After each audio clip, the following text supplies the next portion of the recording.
ಸ್ನೇಹಿತರೆ ನಮಸ್ಕಾರ. ನಾನು ನಿಮ್ಮ ಹಾರಮದನ್. ಎಲ್ಲರೂ ಹೇಗಿದ್ದೀರಾ ಫ್ರೆಂಡ್ಸ್?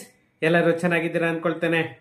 ಮತ್ತೆ ಇವತ್ತು ಒಂದು ತುಂಬಾನೇ ಮುಖ್ಯವಾದಂಥ ವಿಷಯ.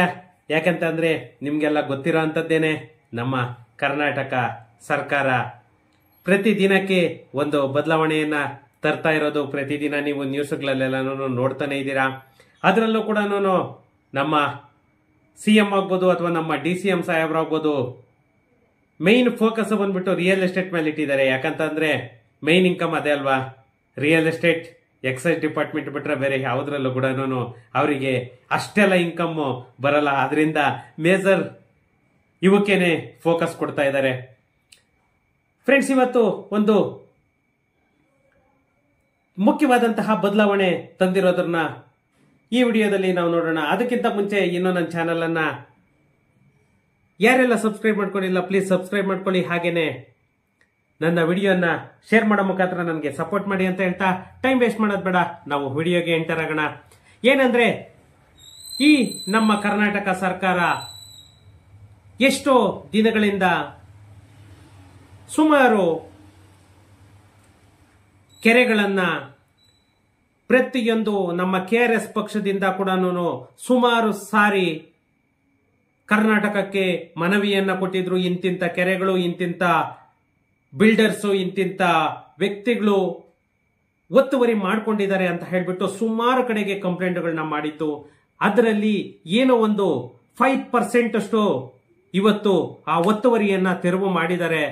ಆದರೆ ಇವತ್ತು ಕರ್ನಾಟಕ ಸರ್ಕಾರನೇನೆ ಕೆರೆಗಳನ್ನ ನುಂಗುವ ಪ್ರಯತ್ನ ಕೂಡ ಮಾಡ್ತಾ ಇದೆ ಅಂತಲೇ ಹೇಳಬೇಕು. ಯಾಕಂತ ಅಂದ್ರೆ, ಯಾವುದೇ ಒಂದು ಕೆರೆ ಆಗಿರ್ಲಿ, ಅದಕ್ಕೆ ಒಂದು ಕೆರೆ ಅಂತಾನೆ ಅಲ್ಲ, ಒಂದು ರಾಜಕಾಲುವೆ ಆಗ್ಬೋದು ಅಥವಾ ಒಂದು ಕೆರೆ ಆಗ್ಬೋದು, ಪ್ರತಿಯೊಂದಕ್ಕೂ ಕೂಡ ಬಫರ್ ಝೋನ್ ಅಂತಂದೇಳಿ ಬಿಡ್ತಾ ಇದ್ರು.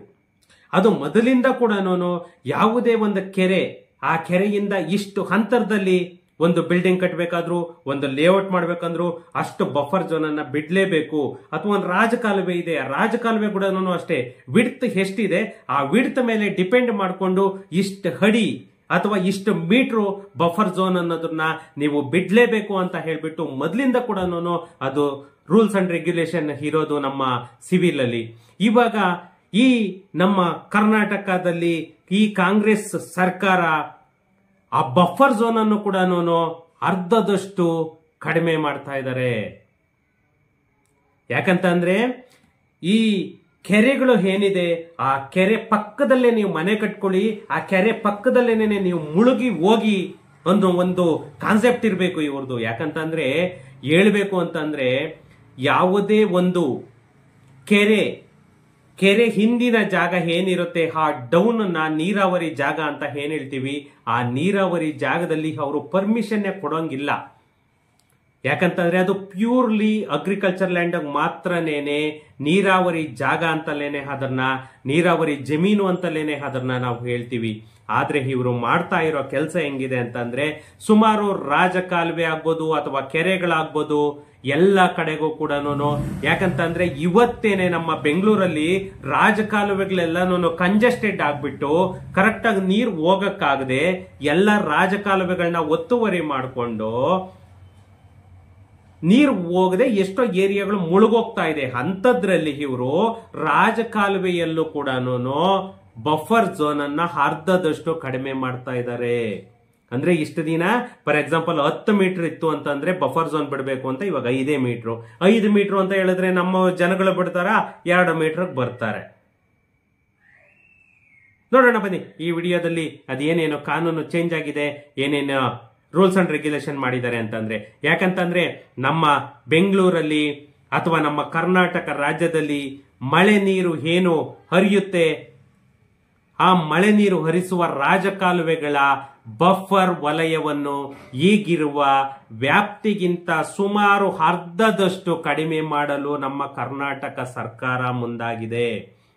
ಈ ನಮ್ಮ ಕರ್ನಾಟಕ ಸರ್ಕಾರದ ಮುಖ್ಯ ಕಾರ್ಯದರ್ಶಿ ಅವರ ನೇತೃತ್ವದಲ್ಲಿ ಅಧಿಕಾರಿಗಳ ಸಭೆಯ ತೀರ್ಮಾನದಂತೆ ನೀಡಲಾಗಿರುವ ವರದಿಗೆ ನಮ್ಮ ಕರ್ನಾಟಕ ಸರ್ಕಾರ ಅನುಮೋದನೆಯನ್ನು ಕೂಡ ಕೊಟ್ಟಾಗಿದೆ. ಈ ಬಫರ್ ವಲಯವನ್ನ ಕಡಿಮೆಗೊಳಿಸುವ ಕುರಿತು ನಮ್ಮ ನಗರಾಭಿವೃದ್ಧಿ ಇಲಾಖೆ ಶೀಘ್ರವೇ ಅಧಿಸೂಚನೆಯನ್ನು ಕೂಡ ಹೊರಡಿಸಲಿದೆ ಅಂತಂದೇಳ್ಬಿಟ್ಟು ಎಲ್ಲ ಮೂಲಗಳು ಕೂಡ ತಿಳಿಸ್ತಾ ಇದೆ. ಈ ಕೆರೆಗಳ ಸಂರಕ್ಷಿತ ಪ್ರದೇಶವನ್ನ ಕಡಿಮೆ ಮಾಡಲು ಕೆರೆ ಸಂರಕ್ಷಣೆ ಮತ್ತು ಅಭಿವೃದ್ಧಿ ಪ್ರಾಧಿಕಾರ ಏನು KTCDA ಅಂತ ಏನ್ ಹೇಳ್ತೀವಿ, ಈ ಕಾಯ್ದೆಗೆ ತಿದ್ದುಪಡಿ ತರೋದಕ್ಕೆ ಅಂತಲೇನೆ ಜುಲೈ 17ರಂದು ನಡೆದ ಸಚಿವ ಸಂಪುಟ ಸಭೆಯಲ್ಲಿ ಇದನ್ನ ತೀರ್ಮಾನಿಸಲಾಗಿತ್ತು. ಯಾಕಂತಂದ್ರೆ ನಮ್ಮ ರಾಜಕಾಲುವೆ ಬಫರ್ ವಲಯ KTDCA ವ್ಯಾಪ್ತಿಗೆ ಬರೋದ್ರಿಂದ ಸಮಿತಿಯ ತೀರ್ಮಾನದಂತೆ ಅಧಿಸೂಚನೆ ಹೊರಡಿಸಲು ನಮ್ಮ ಕರ್ನಾಟಕ ಸರ್ಕಾರ ನಿರ್ಧಾರವನ್ನ ತೆಗೆದುಕೊಂಡಿದೆ. ಯಾಕಂತ ಅಂದ್ರೆ ಇವರಿಗೆ ಎಷ್ಟು ಕೆರೆ, ಎಷ್ಟು ರಾಜಕಾಲುವೆಗಳ ಇದು ಪ್ರದೇಶವನ್ನ ಇವರು ಬಫರ್ ಕಡಿಮೆ ಮಾಡ್ತಾರೆ, ಅಷ್ಟು ಪ್ರದೇಶಕ್ಕೆ ಇವರಿಗೆ ಟ್ಯಾಕ್ಸ್ ಅನ್ನೋದು ಕಲೆಕ್ಟ್ ಆಗುತ್ತೆ. ಇವರು ಟಾರ್ಗೆಟ್ ಇರೋದು ಇವತ್ತು ಒಂದು ಟ್ಯಾಕ್ಸ್ ಕಲೆಕ್ಟ್ ಮಾಡ್ಕೋಬೇಕು ಅಂತದ್ದಕ್ಕೆ ಇವರಿಗೆ ಏನು ಇನ್ಕಮ್ ಬರಬೇಕು ಅನ್ನೋದು ಮಾತ್ರ ನೋಡ್ತಾ ಇದ್ದಾರೆ. ನಾಳೆ ಜನ ಏನು ಪ್ರಾಬ್ಲಮ್ ಅನ್ನ ಫೇಸ್ ಮಾಡ್ತಾರೆ. ಯಾಕಂತಂದ್ರೆ ಇವತ್ತೇ ನಮ್ಮ ಬೆಂಗಳೂರು ಸಿಟಿಯಲ್ಲಿ ಒಂದು ಟ್ರಾಫಿಕ್, ಜನಗಳ ಟ್ರಾಫಿಕ್ ಆಗ್ಬೋದು, ಜನದಟ್ಟಣೆ, ವಾಹನ ದಟ್ಟಣೆ ಅನ್ನೋದು ದಿನೇ ದಿನೇ ದಿನೇ ದಿನೇ ಬೆಳೀತಾನೆ ಇದೆ. ಆದ್ರೂ ಕೂಡ ಇವರು ತಪ್ಪುಗಳ ಮೇಲೆ ತಪ್ಪುಗಳು ಮಾಡ್ತಾನೆ ಇದ್ದಾರೆ. ಈ ತರ ಸರ್ಕಾರ ಇಲ್ಲಿವರೆಗೂ ನಾವು ಆಕ್ಚುಲಿ ನೋಡು ಇರಲಿಲ್ಲ, ಮುಂದೆ ನೋಡ್ತೀವೋ ಇಲ್ವೋ ಅದು ಕೂಡ ಗೊತ್ತಿಲ್ಲ. ಫ್ರೆಂಡ್ಸ್, ಈ ನಮ್ಮ ಕೆರೆಗಳಾಗ್ಬೋದು ಅಥವಾ ರಾಜಕಾಲುವೆಗಳ ವಿಸ್ತೀರ್ಣಕ್ಕೆ ಅನುಗುಣವಾಗಿ ಈ ಸಂರಕ್ಷಿತ ಪ್ರದೇಶ ಏನು ಬಫರ್ ಝೋನ್ ಅಂತ ಹೇಳ್ತೀವಿ ಇದನ್ನ ನಿಗದಿಪಡಿಸೋದು ಮತ್ತೆ ಬಫರ್ ವಲಯದಲ್ಲಿರುವಂತಹ ಸಾರ್ವಜನಿಕ ಮೂಲ ಸೌಕರ್ಯವನ್ನ ಕಲ್ಪಿಸಲು ಕಾಮಗಾರಿಗಳನ್ನ ಕೈಗೊಳ್ಳಲು ನಮ್ಮ ಈ KTDCA ಕಾಯ್ದೆ ತಿದ್ದುಪಡಿ ತರಲು ಮುಖ್ಯಮಂತ್ರಿ ಮತ್ತೆ ಉಪಮುಖ್ಯಮಂತ್ರಿಯವರ ಸೂಚನೆಯಂತೆ ನಮ್ಮ ಮುಖ್ಯ ಕಾರ್ಯದರ್ಶಿ ಅವರ ನೇತೃತ್ವದಲ್ಲಿ ಸಮಿತಿಯನ್ನ ರಚಿಸಲಾಗಿದೆ. ಈ ಜುಲೈ 10ರಂದು ನಡೆದಂತಹ ಸಮಿತಿ ಸಭೆಯಲ್ಲಿ ಕೆರೆಗಳು ಮತ್ತೆ ರಾಜಕಾಲುವೆಗಳ ಬಫರ್ ವಲಯ ವ್ಯಾಪ್ತಿಯನ್ನು ಮರು ನಿಗದಿಪಡಿಸಲು ಕೂಡ ತೀರ್ಮಾನವನ್ನ ತೆಗೆದುಕೊಂಡಿದ್ದಾರೆ. ಅದರ ವರದಿ ಕೂಡ ಸರ್ಕಾರಕ್ಕೆ ಆಲ್ರೆಡಿ ಸಲ್ಲಿಕೆ ಕೂಡ ಆಗಿದೆ. ಇದರಲ್ಲಿ ಏನು ಈ ಪ್ರಥಮ, ದ್ವಿತೀಯ ಮತ್ತೆ ತೃತೀಯ ರಾಜಕಾಲುವೆಗಳನ್ನ ಈ ಹಿಂದೆ ಸೂಕ್ತವಾಗಿ ಯಾವುದೇ ಸರ್ಕಾರ ವ್ಯಾಖ್ಯಾನಿಸಿಲ್ಲ ಅಂತಲೇನೆ ಇವರು ಹೇಳ್ತಾ ಇದ್ದಾರೆ. ಯಾಕಂತಂದ್ರೆ ಇವರು ಏನು ಸಮಿತಿ ಮಾಡಿದ್ದಾರೆ, ಏನು ಸರ್ವೆ ಮಾಡಿದ್ದಾರೆ, ಆ ಸರ್ವೆ ಪ್ರಕಾರ ರಾಜಕಾಲುವೆಗಳ ಬಫರ್ ವಲಯವನ್ನ ನಿಗದಿಪಡಿಸುವ ಮುನ್ನ ರಾಜಕಾಲುವೆಗಳನ್ನ ಹೊಸದಾಗಿ ವ್ಯಾಖ್ಯಾನಿಸಲಾಗಿದೆ ಅಂತಂದೇಳ್ಬಿಟ್ಟು ಈ ನಮ್ಮ ಕರ್ನಾಟಕ ಸರ್ಕಾರ ಹೇಳ್ತಾ ಇದ್ದಾರೆ. ಯಾಕಂತಂದ್ರೆ ಈ ನಮ್ಮ ರಾಜಕಾಲುವೆಗಳ ಬಫರ್ ವಲಯ ನಿಗದಿಪಡಿಸಿರುವಂತಹ KTDCA ಕಾಯ್ದೆ ವ್ಯಾಪ್ತಿಯಲ್ಲಿ ಇಲ್ಲದಿರುವುದರಿಂದ ನಮ್ಮ ನಗರಾಭಿವೃದ್ಧಿ ಇಲಾಖೆ ಏನು ಈ ರಾಜಕಾಲುವೆಗಳ ಬಫರ್ ವಲಯ ಬರೀ ಈ ಕೆರೆಗಳೆಲ್ಲ ಇದಕ್ಕೆ ಮಾತ್ರನೇನೆ ಈ KTDCA ಕಾಯ್ದೆ ಬರೋದು. ಅದಕ್ಕೋಸ್ಕರನೇನೆ ಈ ನಮ್ಮ ರಾಜಕಾಲುವೆಗಳನ್ನು ಕೂಡ ಈ ನಗರಾಭಿವೃದ್ಧಿ ಇಲಾಖೆಯ ಹೆಚ್ಚುವರಿ ಮುಖ್ಯ ಕಾರ್ಯದರ್ಶಿಗಳು ಏನಿರ್ತಾರೆ ಅವರ ಒಪ್ಪಿಗೆಯನ್ನು ಕೂಡ ಪಡೆದು ಈ ಅಧಿಸೂಚನೆಯನ್ನ ಹೊರಡಿಸಲು ಎಲ್ಲಾ ತರಹದ ಸಿದ್ಧತೆಯನ್ನು ಕೂಡ ಮಾಡ್ಕೊಳ್ತಾ ಇದ್ದಾರೆ. ಯಾಕಂತಂದ್ರೆ ಈ ನಮ್ಮ ರಾಷ್ಟ್ರೀಯ ಹಸಿರು ನ್ಯಾಯಮಂಡಳಿ NGT ಸುಪ್ರೀಂ ಕೋರ್ಟ್ ಆದೇಶಗಳ ಬಗ್ಗೆ ಕಾನೂನು ಇಲಾಖೆಯ ಹೆಚ್ಚುವರಿ ಕಾರ್ಯದರ್ಶಿ, ರಾಜ್ಯ ಮಾಲಿನ್ಯ ನಿಯಂತ್ರಣ ಮಂಡಳಿ ಸದಸ್ಯ ಕಾರ್ಯದರ್ಶಿಯವರು ಕೂಡ ಈ ಅಡ್ವೊಕೇಟ್ ಜನರಲ್ ಅವರ ಅಭಿಪ್ರಾಯದಂತೆಯೇ ನೀಡಿದ ಎಲ್ಲ ಸಲಹೆಗಳಂತೆ ಕೆರೆ ಮತ್ತೆ ರಾಜಕಾಲುವೆಗಳ ಬಫರ್ ವಲಯದಲ್ಲಿ ಈ ಬಫರ್ ಝೋನ್ ಅಂತ ಏನ್ ಹೇಳ್ತೀವಿ ಅದನ್ನ ಅರ್ಧದಷ್ಟು ಕಡಿಮೆ ಮಾಡಲು ಈ ಸಭೆಯನ್ನ ನಿಗದಿ ಮಾಡಲಾಗಿತ್ತು. ಈ ಕೆರೆ ಸಂರಕ್ಷಿತ ಪ್ರದೇಶವನ್ನ ಮತ್ತಷ್ಟು ಕಡಿತ ಮಾಡಿ ಈ ನಮ್ಮ KTDCA ಅಧಿಸೂಚನೆ ಹೊರಡಿಸಲು ಎಲ್ಲಾ ತರಹದ ಸಿದ್ಧತೆಯನ್ನು ಕೂಡ ನಡೆಸ್ತಾ ಇದೆ. ಈ ಕೆರೆಗಳ ಏಕರೂಪದ 30 ಮೀಟರ್ ಅಂದ್ರೆ ಹತ್ತತ್ರ 100 ಅಡಿ ಯಾವುದೇ ಒಂದು ಕೆರೆ ಜಾಗ ಆಗಿರ್ಲಿ, ಬಫರ್ ಝೋನ್ ಅಂತ ಏನ್ ಹೇಳ್ತೀವಿ, ಅದನ್ನ 100 ಅಡಿಗಳಷ್ಟು ಅಂದ್ರೆ 30 ಮೀಟರ್ ಸಂರಕ್ಷಿತ ಪ್ರದೇಶವನ್ನ ಕೆರೆಗಳ ವಿಸ್ತೀರ್ಣಕ್ಕೆ ಅನುಗುಣವಾಗಿ ಬದಲಿಸಲು ಈ KTDCA ಕಾಯ್ದೆಯನ್ನ ತಿದ್ದುಪಡಿ ತರಲು ಸಚಿವ ಸಂಪುಟ ಅನುಮೋದನೆಯನ್ನ ನೀಡಿತು. ಬಫರ್ ವಲಯವನ್ನ ನಮ್ಮ ಕರ್ನಾಟಕ ಸರ್ಕಾರ ಮತ್ತಷ್ಟು ಕಡಿಮೆ ಮಾಡಬೇಕೆಂದು ಉಪಮುಖ್ಯಮಂತ್ರಿ DK ಶಿವಕುಮಾರ್ ಅವರು ತಿಳಿಸಿರುವುದರಿಂದ ಪ್ರತಿಯೊಂದಕ್ಕೂ ಕಾರಣ ನಮ್ಮ DK ಶಿವಕುಮಾರ್ ಅವರೇನೆ ಅಂತ ಹೇಳ್ಬಿಟ್ಟು, ಯಾವುದೇ ರೆವೆನ್ಯೂ ಸಿವಿಲ್ ತಗೊಳ್ಳಿ ಪ್ರತಿಯೊಂದಕ್ಕೂ ಪಾತ್ರಧಾರಿ ಪ್ಲಸ್ ಸೂತ್ರಧಾರಿ ಬಂದ್ಬಿಟ್ಟು DK ಶಿವಕುಮಾರ್ ಅವರು. ಬೇರೆ DK ಶಿವಕುಮಾರ್ ಅವರು ಬಿಟ್ರೆ ಬೇರೆ ಯಾರ್ದು ಚಾಪ್ಟರ್ ಇಲ್ಲ ಅಲ್ಲಿ. ಇವನ್ ನೋಡಿ, ಇದು ಬರ್ಬೋದು ನಗರಾಭಿವೃದ್ಧಿ ಸಚಿವರಿಗೆ ಬರ್ಬೇಕಿದೆ. ಆಕ್ಚುಲಿ ಈ ನಗರಾಭಿವೃದ್ಧಿ ಸಚಿವರದು ಏನೂ ಇಲ್ಲ. ಇದು ಏನೇ ಬಂದ್ರು ಕೂಡ ಮಾನ್ಯ DCM ಸಾಹೇಬ್ರು ಅಂತಲೇನೆ ಪ್ರತಿಯೊಬ್ರು ಕೂಡ ಹೇಳ್ತಾ ಇರೋದು. ಈ ನಮ್ಮ ಕರ್ನಾಟಕ ಸರ್ಕಾರ ಏನು ಈ ಬಫರ್ ವಲಯವನ್ನ 100 ಅಡಿಗಳಷ್ಟು ಅಂದ್ರೆ 100 ಅಡಿ ಅಂತ ಅಂದ್ರೆ ವಿಸ್ತೀರ್ಣ.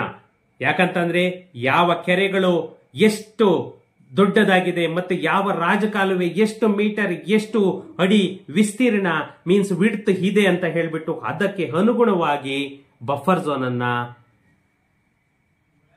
ಕಡಿತ ಮಾಡ್ತಾ ಇದ್ದಾರೆ.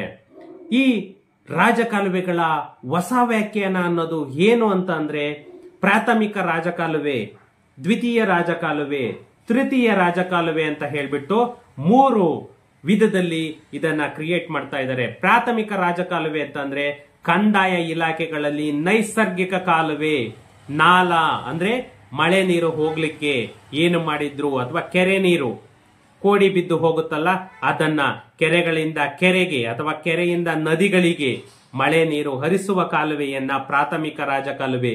ದ್ವಿತೀಯ ರಾಜಕಾಲುವೆ ಕಂದಾಯ ಇಲಾಖೆಗಳಲ್ಲಿ ನೈಸರ್ಗಿಕ ಕಾಲುವೆ, ನಾಲಾ ಮತ್ತೆ ಕೆರೆಗಳಿಗೆ ಅಥವಾ ಪ್ರಾಥಮಿಕ ರಾಜಕಾಲುವೆಗೆ ಮಳೆ ನೀರನ್ನ ಹರಿಸುವಂತಹ ಕಾಲುವೆಗಳು ಅಂತಂದೇಳಿ ಏನು ಇವರು ವಿಂಗಡಣೆ ಮಾಡಿದ್ದಾರೆ. ಪ್ರಥಮ, ದ್ವಿತೀಯ ಮತ್ತೆ ತೃತೀಯ ರಾಜಕಾಲುವೆ ಏನು ಅಂತಂದ್ರೆ ಕಂದಾಯ ಇಲಾಖೆಗಳಲ್ಲಿ ನೈಸರ್ಗಿಕ ಕಾಲುವೆ ಅಂದ್ರೆ ನ್ಯಾಚುರಲ್ ಆಗಿ ಇರುವಂತಹ ಕಾಲುವೆ ಅಥವಾ ನಾಲಾ ಮಳೆ ನೀರು ಹೋಗುವಂತಹ ಕಾಲುವೆ. ದ್ವಿತೀಯ ಹಂತದ ರಾಜಕಾಲುವೆಗೆ ಮಳೆ ನೀರನ್ನ ಹರಿಸುವ ಕಾಲುವೆಗಳು.